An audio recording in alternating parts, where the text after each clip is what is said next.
ప్రశాంతంగా సర్దాం అనుకుంటే బతుకున్న వాళ్ళు గోల్ ఒకటి, ఫోన్ స్విచ్ ఆఫ్ చేసేయాలి. నాన్న, ఇంజనీరింగ్ నా వల్ల కాదు. ఎప్పటికైనా ఒక మంచి సినిమా తీస్తా. ఇంకో 3 ఏళ్ళు కష్టపడితే నీ డిగ్రీ అయిపోతుంది. 20 ఏళ్ల నీ జీవితానికి ఒక అర్థం ఉంటుంది. నాన్నగా నేను కోరేది ఇది ఒకటే నాన్న. ఉండాల్సిన దానికన్నా తక్కువ అటెండెన్స్, ఉండకూడనని బ్యాక్లాగ్లు. నీకెందుకురా engineering?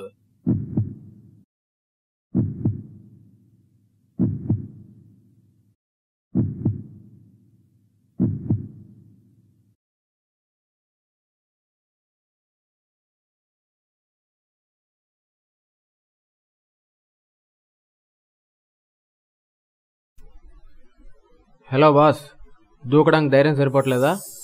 Simple solution for every silly problem. బాగుంది, దూకండి. కానీ ఒక్కసారి నేను చెప్పేది వినండి, నచ్చకపోతే ఖచ్చితంగా దూకండి. చావకూడదని చెప్పడం అంత గొప్ప కాదు, చచ్చి అంత ధైర్యం ఉండడం అంత ఈజీ కాదు. వినేవాడికి చెప్పేవాడు లోకువ, బతుకున్న వాళ్ళకి చావాలనుకునేవాడు తక్కువ.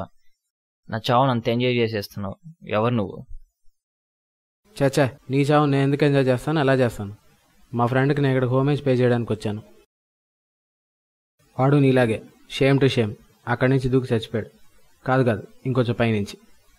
అవును, ఇందాక ఫోన్ ఎందుకు స్విచ్ ఆఫ్ చేశారు?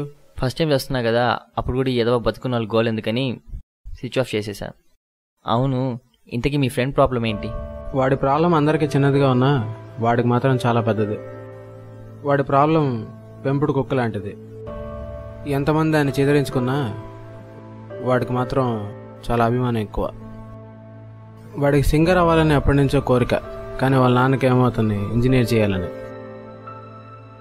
వాళ్ళ నాన్నకి ఎప్పుడు తిట్టడం తప్ప పాడడం రాదు.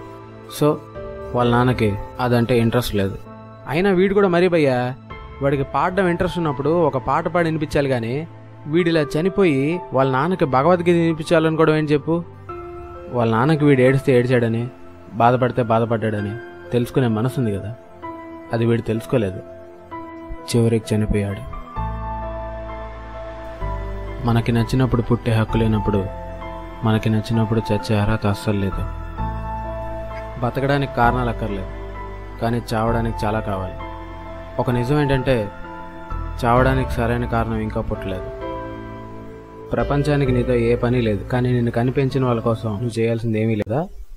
అయినా నువ్వు అలా చేయకు. నువ్వు చావడానికి వచ్చావు, చచ్చినా నువ్వు చావాలి. All the best. ఆహా, నీతిని ఇంత నీట్గా చెప్పచ్చని మిమ్మల్ని చూసాక అర్థమైంది భయ్యా. మీ ఫ్రెండ్ని తిట్టారో లేదా నన్ను తిట్టారో మాత్రం అర్థం అవ్వలేదు, కానీ ప్రాబ్లమ్ని ఎలా సాల్వ్ చేసుకోవచ్చో మాత్రం బాగా అర్థమైంది. థ్యాంక్స్ భయ్యా, మీరు నా లైఫ్లో చాలా special person. If you mind also one pic please.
Hello అమ్మా, ఏం లేదు, ఫ్రెండ్ ఇంట్లో ఉన్నా, హాఫ్ అన్ అవర్లో వచ్చేస్తా. అమ్మా బాయ్.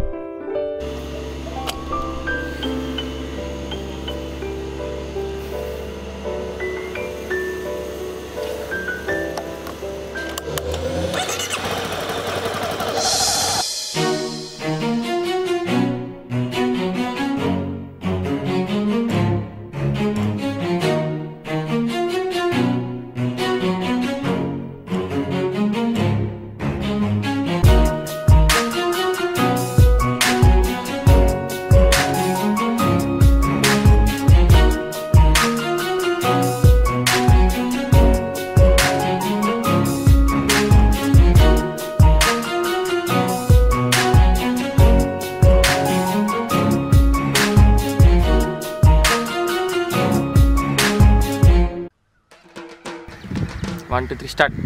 త్వరగా దూకరా రే, త్వరగా దూకు. స్టార్ట్. ఏంటి బాస్, చనిపోతున్నావా? చనిపో. Simple problem for every solution. కానీ కానీరా రే ఏం మచ్చా?